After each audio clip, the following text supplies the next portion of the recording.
Good afternoon to all. আশা করি প্রত্যেকে ভালো আছেন। আজও বেশ কয়েকটি সেন্টেন্স নিয়ে আলোচনা করব।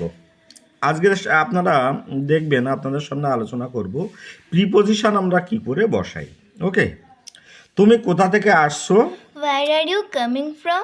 Where do you come from? আমার ভাই 3 দিন পরে আসবে। My brother will come in 3 days. আমার ভাই 3 দিন পর এসেছিল। My brother came after 3 days. অসুস্থতার জন্য আমি অনুপস্থিত ছিলাম। I was absent on account of illness. আমার মেয়ের সঙ্গে তার ছেলের বিবাহ হয়েছিল। My daughter was married to his son. আমি ক্লাসে অনুপস্থিত ছিলাম। I was absent from the class.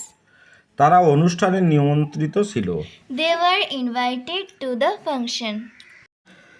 তুমি কোন ক্লাসে পড়ো? What class do you read in? আমি তার কাছে ইতিহাস পড়ি। I read history with him. তোমার ঘড়িতে কটা বাজে? What is the time by your watch? আমি সততায় বিশ্বাস করি। I believe in honesty. সে আমার মুখের উপর এটা বলেছিল। He told me to my face. ভারতীয় সেনাবাহিনী শত্রুকে তাড়িয়ে দিয়েছিল। Indian army drove out the enemy. ট্রেনটি সময় মতো আসবে। The train will arrive in time. আমাকে দেখে সে খুব সুখী হয়েছিল। He was very glad to see me. রোগীটি এখন অনেকটা ভালো। The patient is comparatively well now. তিনি অধ্যক্ষ নিযুক্ত হন। He was appointed principal. আমি এটা করতে জানি। I know how to do it. মন্ত্রীমশাই এখনই আসবেন।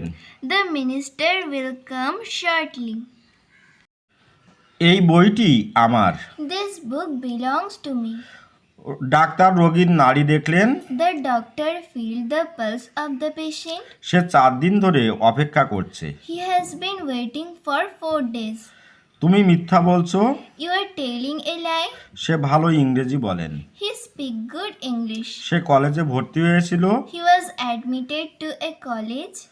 আমি একটা স্বপ্ন দেখেছিলাম। I dreamed a dream. সে গাছে জল দিচ্ছে। He is watering the plant. আমার ভুল হয়েছিল। I was mistaken. জাহাজটা ডুবে গেল। The ship sank. আমি কলকাতায় জন্মেছিলাম।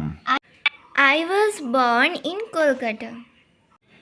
তাহলে সেন্টেন্সগুলোতে দেখলেন যে কিভাবে প্রিপোজিশন ইউজ করা হচ্ছে, কিভাবে অ্যাডভার্ব ইউজ করা হচ্ছে এবং নিয়ম মাফিক কীভাবে সেন্টেন্সগুলোকে ব্যবহার করা হয়েছে। ওকে, এগুলো আশা করি আপনারা অবশ্যই মনে রাখবেন এবং তাহলে আপনারা অবশ্যই এইভাবে বাড়িতে প্র্যাকটিস করবেন। দেখবেন আপনাদের জন্য অবশ্যই ভিডিওটি হেল্পফুল হবে।